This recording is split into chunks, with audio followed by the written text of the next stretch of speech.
কবি দেবেশ ঠাকুরের লেখা ভারতবর্ষ।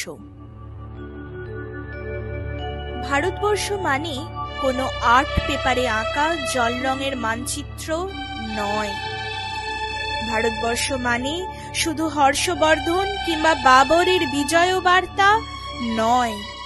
ভারতবর্ষ মানে বিজয় সিংহের সিংহল জয়ের ফ্যাসিস্ট গৌরব গাথা নয়।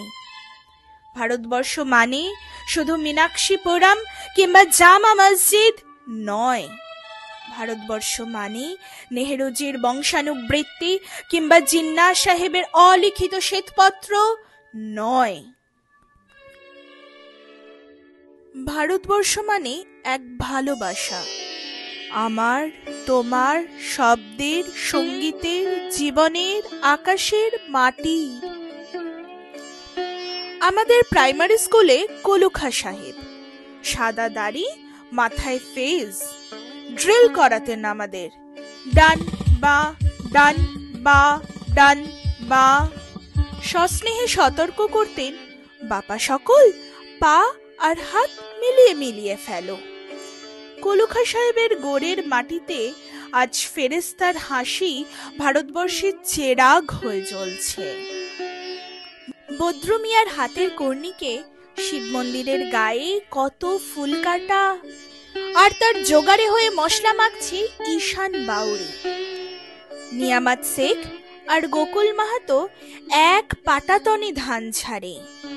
সোনালী গোবিন্দ ভোগে খামারে ঠিকরে পড়ে সোনালী আলো। পদন মাঝি দাঁড় টানত যুবতী গঙ্গায়, বৈঠা ধরত হোসেনুর মাঝি।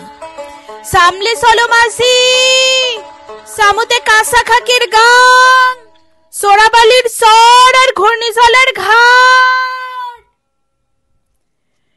আমার ভারতবর্ষে কোনো গেরুয়া রাজনীতিবিদ কিংবা ইমামের নির্দেশিকা নেই।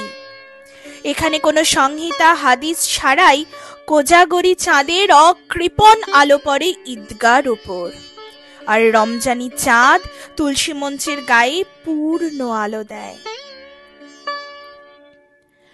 আমার ভারতবর্ষ মানে রবি ঠাকুরের মধ্যে নজরুল, রবিশঙ্কর আর আলী আকবরের যুগলবন্দি, গণেশ পাইন আর মকবুল ফিদার রঙিন ছবি। আমার ভারতবর্ষ মানে লালন ফকিরের গান। আমার ভারতবর্ষে আমি শুনেছি মোহাম্মদ রফির সঙ্গে লতার ডুয়েট, দেখেছি পাল্লা দিয়ে আজাহারের সঙ্গে সচিনের দৌড়, খেলার মাঠের প্রান্তে দাঁড়িয়ে শুনেছি নইমুদ্দিনের তদারকি চিৎকার, বিজয়ন, আকিল, কুলজিৎ, বাইচুং, মাঠটাকে আরো বড় কর, মাঠটাকে আরো বড় কর, মাঠটাকে আরো বড় কর। মাঠ দিন দিন ছোট হয়ে যাচ্ছে, মাঠটাকে আরো বড় করা দরকার, অনেক অনেক বড়।